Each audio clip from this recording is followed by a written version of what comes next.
Mia Thermopolis is a quiet 15-year-old who lives in a fixed-up San Francisco fire station with her artist mom. She cares about social issues but finds it tough to connect with people, which leaves her on the outskirts at school. Lana Thomas, a cheerleader, often picks on her.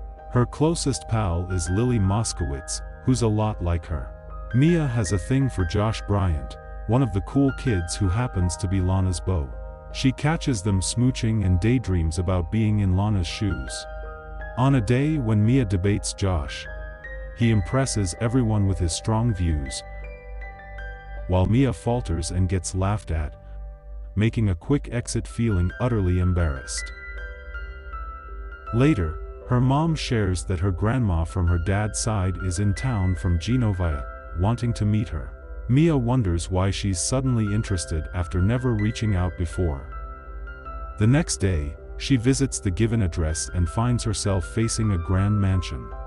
A butler welcomes her and takes her to meet her grandma, Clarice Rinaldi, who drops a bombshell. She's actually the Queen of Genovia, a tiny kingdom in Europe.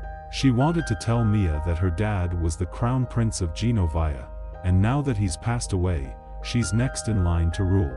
Mia thinks it's a joke at first, but then she realizes it's true and freaks out because she's suddenly a princess in charge of a whole kingdom.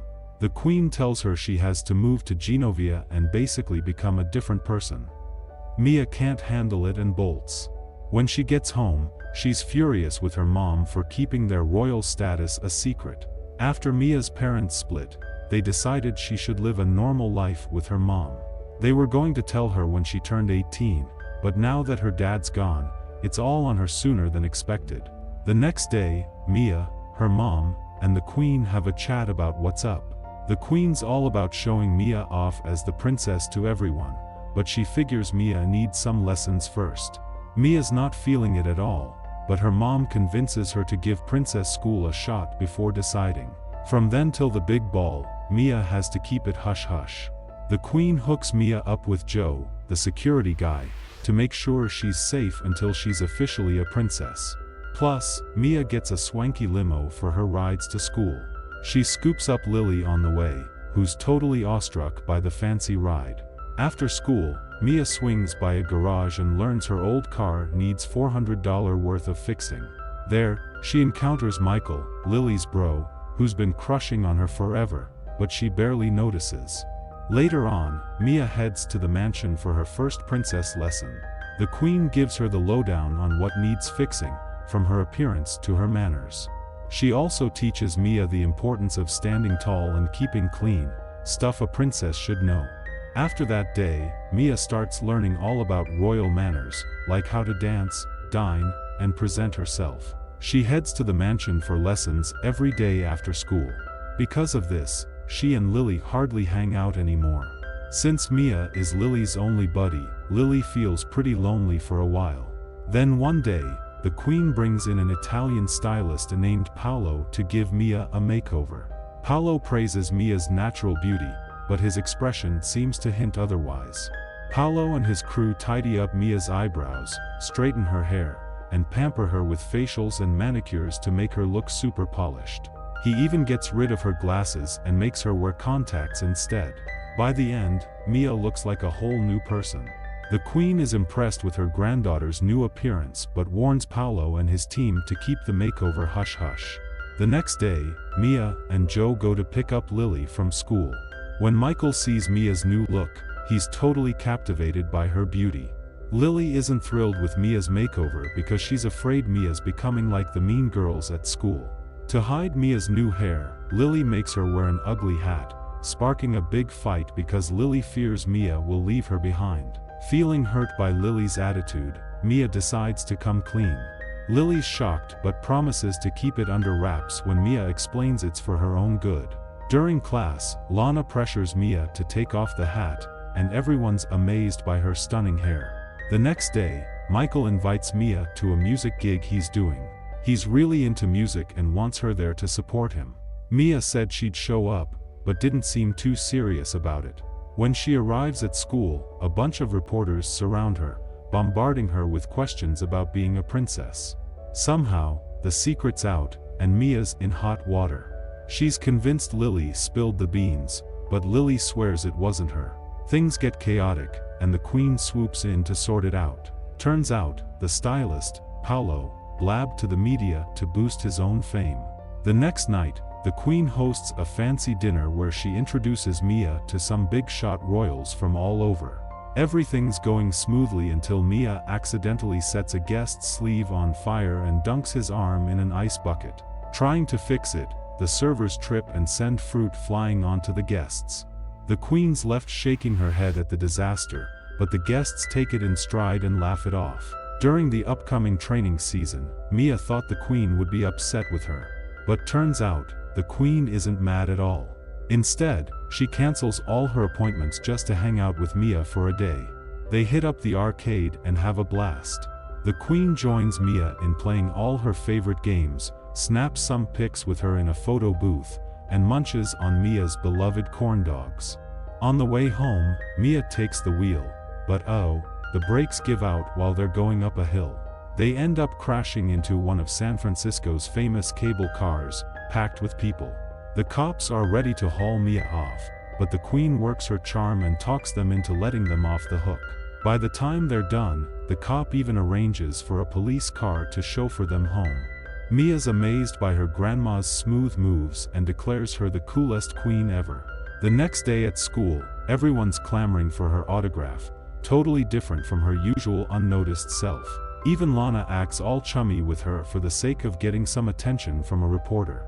Then, her longtime crush Josh asks her to hit up a beach party on Saturday, and Mia's like, sure, why not?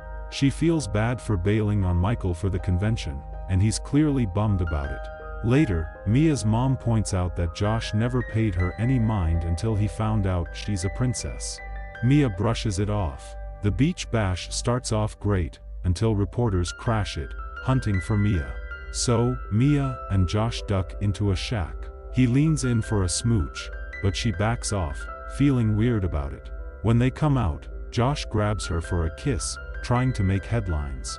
Then Lana and her crew trick Mia into changing in a tent, inviting the paparazzi to snap pics of her in just a towel, bound to cause a stir in the news tomorrow.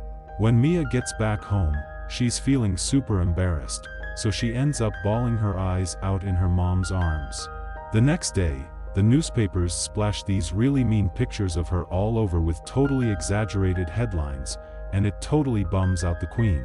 Mia says sorry for her screw-ups and admits she's not cut out to be a princess. Still, the queen tells her she's still invited to this fancy ball and can bring whoever she wants, just not Josh. After Mia splits, Joe chats with the queen, making her realize that Mia's just a kid, her granddaughter first, before being a princess. They both think she's ready to handle being in charge of their country, especially seeing how she dealt with all that criticism. At school, Mia tells Lily sorry for not being herself lately and for ditching her talk show invite. They patch things up and decide to hit the ball together. Then, in gym class, Josh starts teasing Mia again. She nails him with a ball and beats him in a baseball game to show him who's boss. Later on, Michael swings by her place to drop off her car from the shop. Mia says sorry for missing his show and asks him to be her date for the ball. But Michael's all hurt and brushes her off, saying Josh would be a better fit in a suit. At lunch, Mia and her geeky friend are hanging out when Lana and her crew start mocking them. Fed up with being bullied, Mia spreads ice cream on Lana's outfit, causing embarrassment. Later, the queen, feeling remorseful, asks Mia to renounce her title publicly at the ball and gives her a diary her father intended for her 16th birthday. Overwhelmed by the responsibility, Mia opts to flee to Colorado to avoid disappointing the queen and the ball attendees with her speech. She views this as the simplest solution to escape the pressure. Before leaving, Mia reads a letter from her father. In a letter, he talks about how important bravery is for someone like a prince or princess. He also says he loves her mom and her a lot. Mia, touched by his words, decides to go to the fancy party she said she'd go to. But, it starts pouring rain, and her car breaks down on the way. Meanwhile, Michael gets a pizza with "sorry" on it. He realizes Mia's trying to cheer him up, so he decides to go to the party too. Just when Mia's about to give up, Joe shows up in a fancy car and picks her up. The queen starts her speech since Mia's taking forever. But then she sees Mia all soaked but ready to speak, so she lets her take over. At first, Mia's nervous like she always is in front of a crowd, but then she remembers her dad's advice and gives a really heartfelt speech. At the end, she announces she's the princess of Genovia, and everyone claps. Then, she gets crowned. Later, she changes into a gorgeous dress and dances with Michael. They sneak away to the garden, and Michael tells her how he feels, and they finally kiss. Next thing we know, Mia's heading to Genovia to be a royal officially. Her mom's going too, and Michael and Lily are coming for summer break. The movie ends with a big shot of the royal palace. Turn on alerts, like, and subscribe for more videos similar to this one. Thank you for watching.